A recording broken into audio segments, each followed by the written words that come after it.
Bonjour et bienvenue dans la présentation du levier sur la compensation.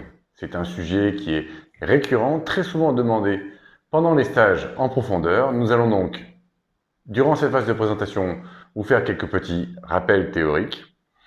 Puis, dans la phase s'initier, nous verrons comment nous pouvons faire en sorte que la technique que nous utilisons actuellement pour descendre à 5, 10, 15 mètres marche comme il faut jusqu'à minimum 50 mètres.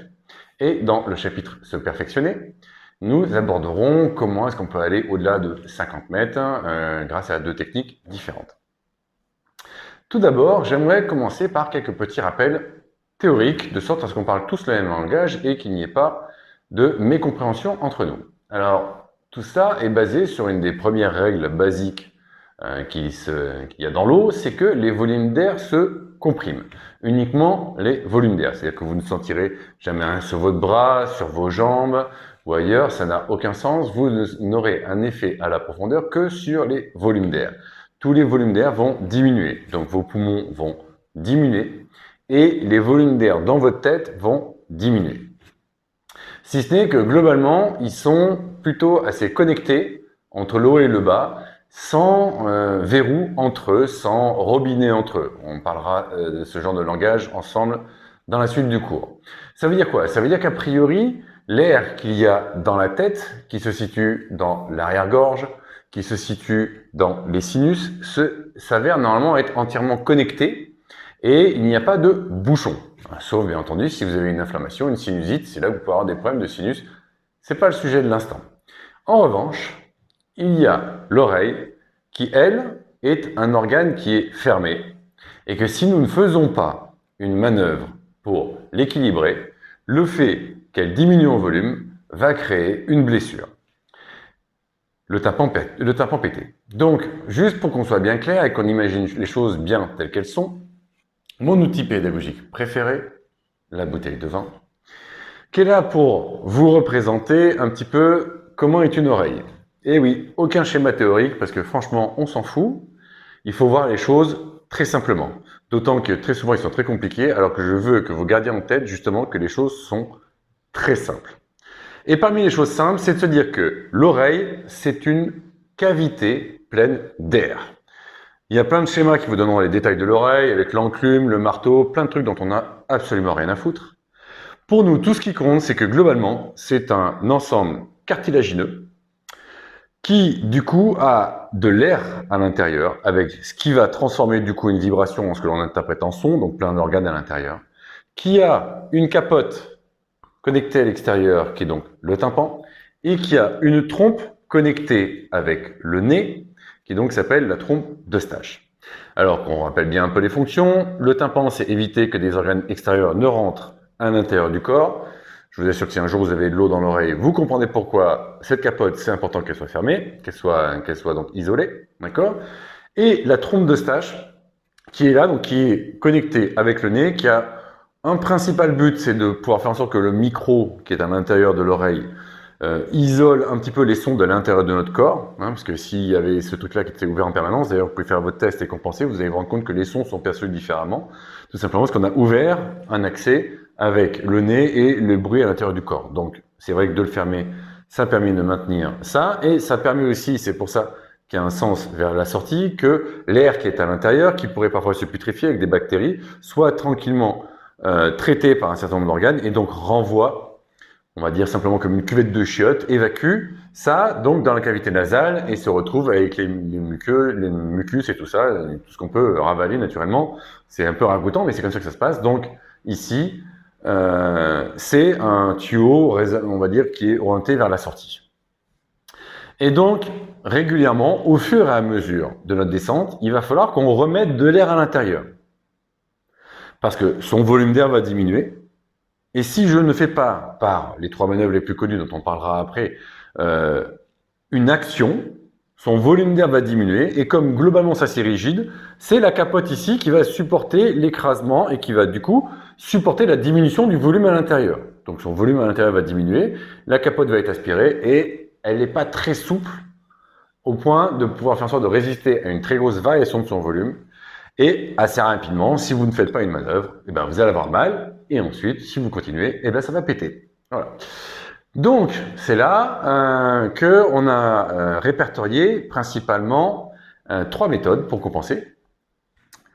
Une première qui est la compensation sans les mains, vulgairement appelée BTV en France. Je dis vulgairement parce que les études ont montré que de toute façon, les gens faisaient très rarement la BTV.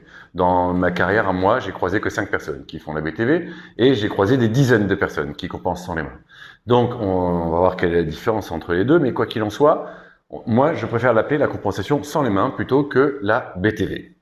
Et une deuxième technique de compensation qui va consister à pincer le nez et faire un geste pour envoyer de l'air dans l'oreille. Et donc, parmi ces gestes viennent Frenzel et Monsieur Vassalva, donc qui sont des personnages qui ont donné un nom à leur technique de compensation.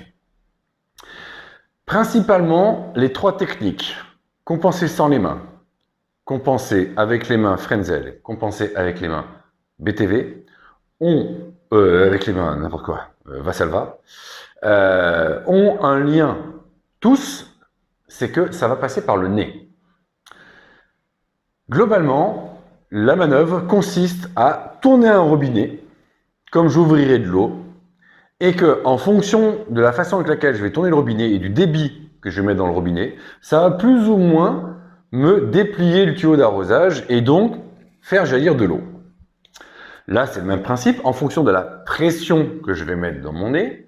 Du coup, l'air va chercher une porte de sortie et va trouver des tuyaux qui sont plus ou moins bien, on va dire, souples, plus ou moins bien ouverts. Et donc, du coup, selon la force que je vais mettre dedans, va ouvrir la trompe d'Eustache et envoyer de l'air dans les oreilles. Compensation main libre, BTV, Frenzel, c'est la même chose, à la différence que la compensation main libre, c'est des personnes qui ont des tuyaux, on va dire, relativement faciles et qui, en mettant une légère surpression dans le masque, suffit à déployer les trompes d'Eustache. Et donc, cette légère surpression dans le masque va entraîner naturellement un jet d'air dans l'oreille.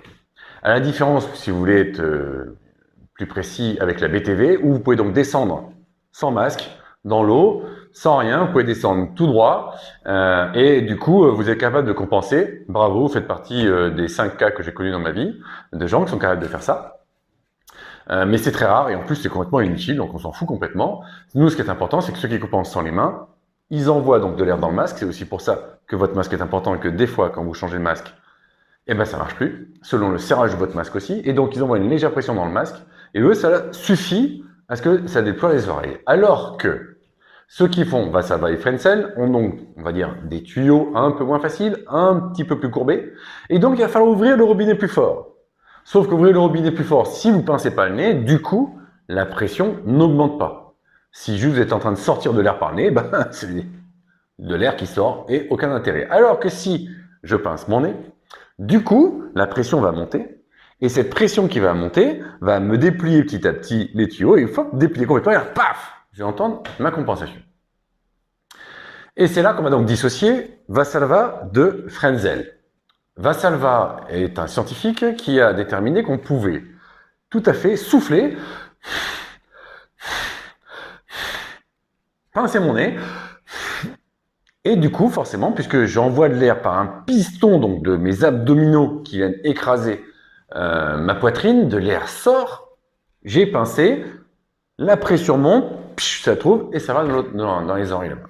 Bon, ça c'est Monsieur Vassalva. Monsieur Frenzel, lui, a trouvé un truc qui dit, mais si ma langue vient monter et écraser de l'air qui se situe dans l'arrière-gorge, comme un piston ou comme une seringue, elle va venir appuyer ici, si je bouche mon nez, naturellement la pression va augmenter, va trouver mes tuyaux de mes trompes d'Eustache et va donc partir jusque dans les oreilles. Bravo, les deux scientifiques ont parlé. Dans la plongée, on enseigne beaucoup le fait de pouvoir faire Vassalva, puisque c'est assez facile pour eux, il leur suffit de remplir les poumons. Ils peuvent facilement souffler par le nez. Nous, le problème, c'est que du coup, on ne peut pas remplir nos poumons. Quand on descend, plus ça va, plus nos poumons sont vides. Et plus nos poumons sont vides, moins j'ai de capacité à expulser de l'air. C'est assez normal à comprendre. Si je vous demande de souffler fort, vous n'allez pas faire vous allez tous prendre de l'air et gonfler un ballon et envoyer fort. Bah, si vos poumons ils sont écrasés, naturellement, je ne peux plus envoyer avec de la force.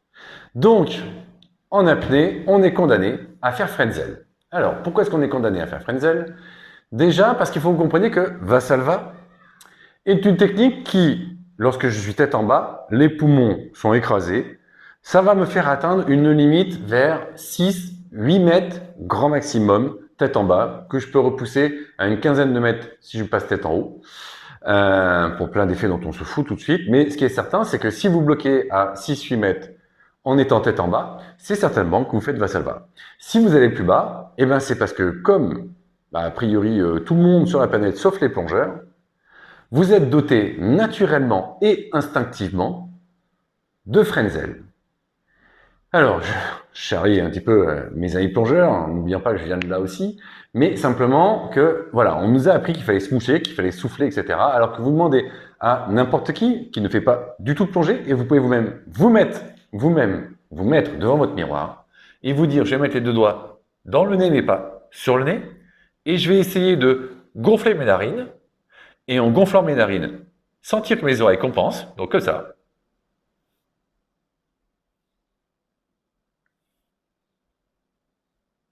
Ok, maintenant vous pouvez tous vous mettre devant un miroir et regarder plus ou moins l'avant ou l'arrière de votre gorge, ça se voit même chez les barbus, rassurez-vous, et donc dire, tiens, et si je gonflais mon nez?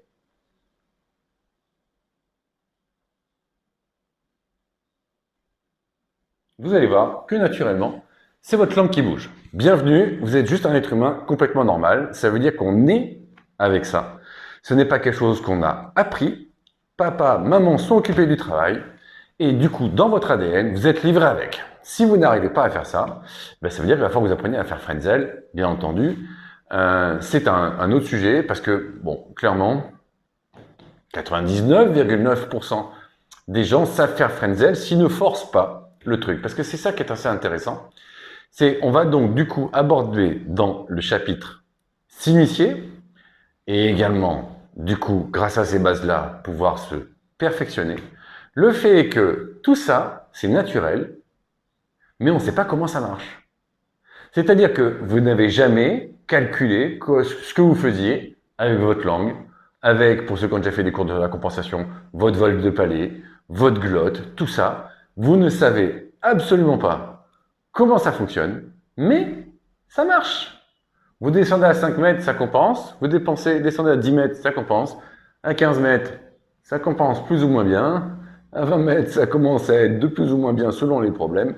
Et plus je descends, et plus la compensation devient difficile. Ben oui, parce que autant un geste instinctif, il fonctionne, autant si je le perturbe, il fonctionne plus. Eh bien c'est ça. Le premier chapitre sur lequel on va travailler ensemble, c'est la compensation instinctive. C'est comment faire en sorte que ce qui fonctionne normalement, naturellement, sans du coup que vous ayez appris quoi que ce soit, que bah, du coup vous arrêtiez de faire des choses qui font que ça marche pas et que vous fassiez les choses qui font que ça se perdure et que ça, vous puissiez l'emmener à minimum 50 mètres.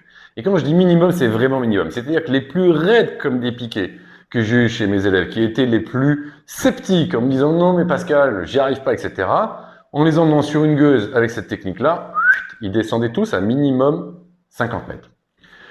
Donc, bien entendu, ça ne veut pas dire forcément qu'ils l'appliquent quand ils sont en train de descendre, palmer et autres, parce que ils perturbent justement leur compensation. C'est donc ce que l'on va voir ensemble dans le chapitre s'initier. Et cette base-là, pour moi, est essentielle. Je l'explique pourquoi, c'est que pendant des années, j'ai enseigné l'apprentissage de la compensation avec des autovents, des tubes, des bubules, des ballons, et tout un tas d'exercices que j'essaie de faire avec ma bouche, mon vol de palais, ma glotte et tous ces exercices-là. Et je reconnais que chez un certain nombre de mes élèves, c'était plutôt efficace. Mais chez un certain nombre d'élèves, ça marchait absolument pas. C'est-à-dire, marchait absolument pas, ça veut dire que là où les techniques évoluées sont censées me rajouter 40 à 50 mètres de plus de profondeur, je gagnais à peine quelques mètres dans la progression de mes élèves. Alors, ils étaient souvent contents, ça allait très bien, mais mine de rien, ça butait un peu plus loin. Et j'ai constaté que l'essentiel de la progression nécessitait du coup de revenir à la compréhension de son geste Frenzel, parce que du coup, c'est nos gestes réflexes qui vont passer en conflit avec nos gestes appris. Et que si je ne sais pas comment est-ce que je fonctionne par geste réflexe, les gestes acquis vont parfois marcher, parfois pas marcher, parfois pas marcher, et parfois marcher.